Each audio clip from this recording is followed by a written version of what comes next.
L'Asie, ce n'est pas seulement les sushis, les rizières en terrasse et le yoga, c'est un continent où les étapes de la vie ne se franchissent pas en silence, mais à travers le feu, la douleur, les tatouages et la danse. La naissance, le passage à l'âge adulte, le choix d'un partenaire, la mort, tout cela en Asie est marqué par des rituels que nous qualifierions de sauvages. Mais pour eux, c'est une question de sens. Aujourd'hui, je vais te montrer 10 rituels saisissants venus des 4 coins de l'Asie, où le lien avec la famille, la communauté et les esprits est plus fort que n'importe quel passeport. Leurs traditions sont si extrêmes qu'on croirait à des légendes. Mais tout est réel, et ça donne des frissons. Tu découvriras ce que doivent traverser les garçons en Indonésie pour devenir des hommes.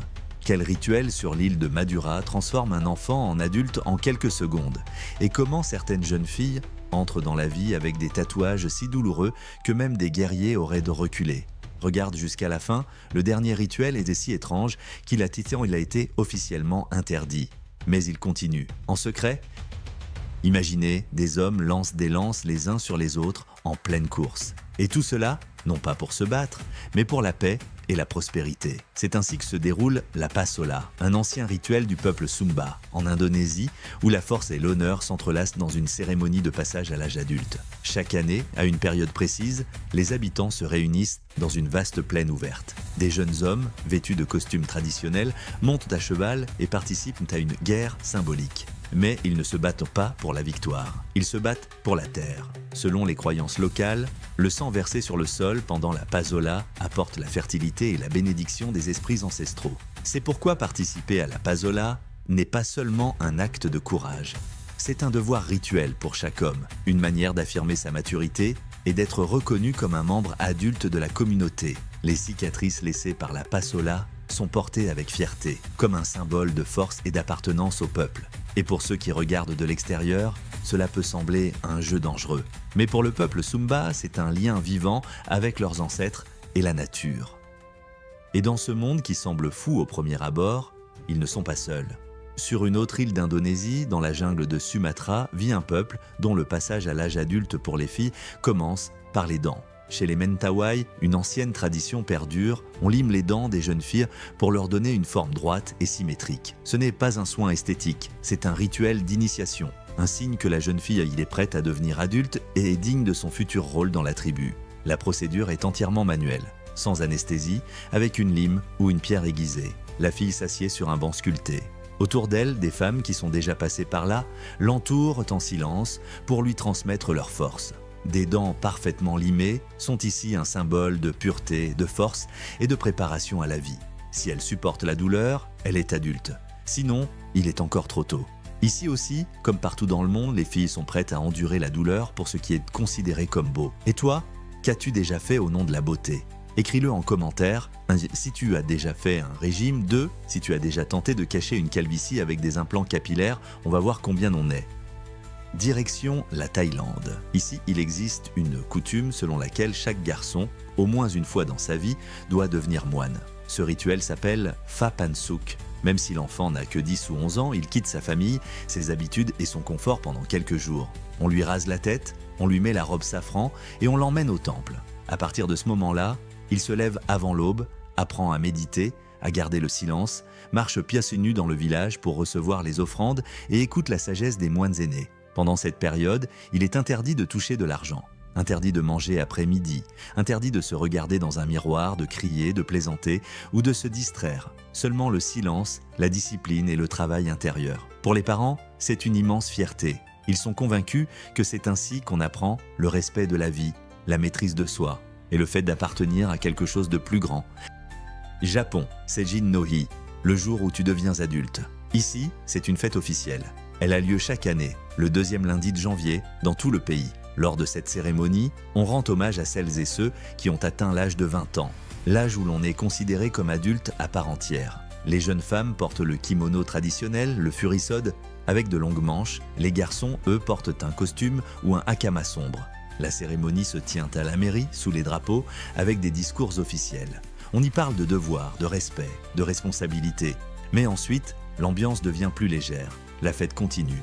Les jeunes vont au café, prennent des photos, retrouvent leurs amis. Et certains commandent leur tout premier verre de saké. Car désormais, c'est légal. Parce qu'ils ont grandi, ils sont désormais responsables. Des adultes à part entière. Et maintenant, soyons honnêtes, mets une nain en commentaire si tu as bu ton premier verre en cachette avant tes 18 ans et 2 si tu as attendu l'autorisation officielle. Voyons s'il y a plus de rebelles ou de modèles.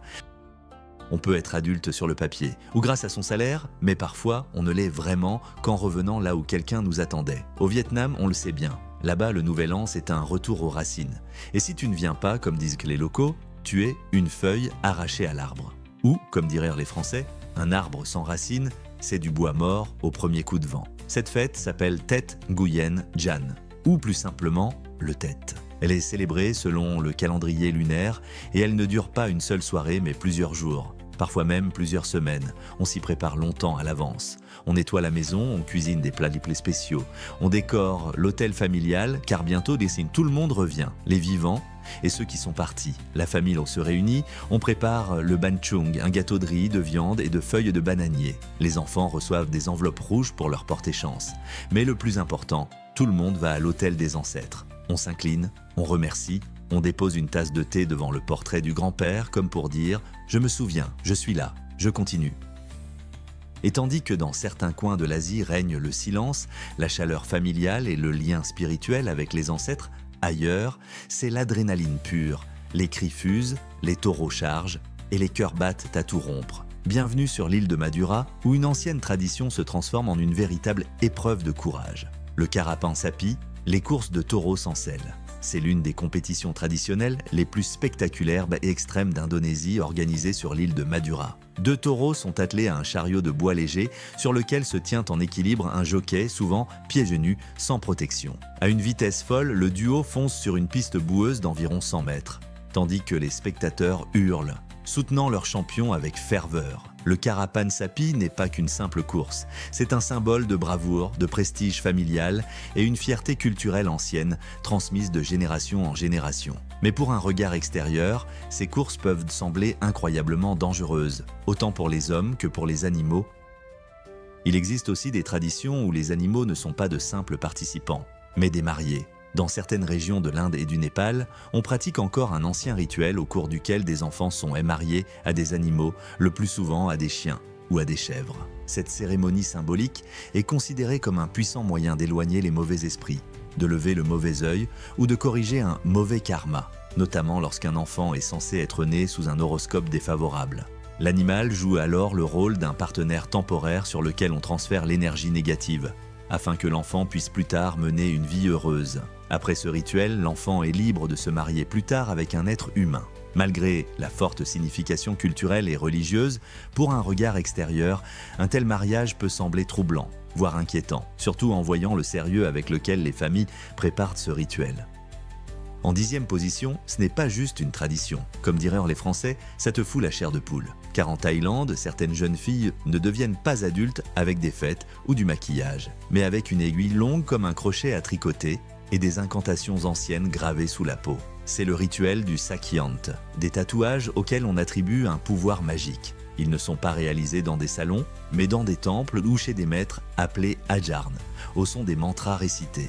Parfois directement sur la colonne vertébrale dans un silence total où l'on n'entend que la respiration et le frottement du métal contre la peau. Ces tatouages ne sont pas faits pour être beaux, ils sont symboles de protection, de force, de loyauté. Et la douleur qu'il faut endurer, même un guerrier aurait reculé. Mais elle tient bon, parce que ce n'est plus une enfant, elle est désormais sous la protection des esprits et responsable de ses actes.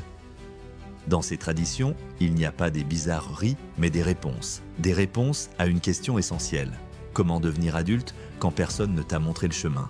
Peut-être qu'on ne se lime pas les dents, mais sans rite de passage, on peut facilement rester coincé entre plus un enfant et pas encore un adulte. Merci d'avoir regardé jusqu'au bout. Soutenez la vidéo si elle vous a touché. La suite promet d'être encore plus captivante.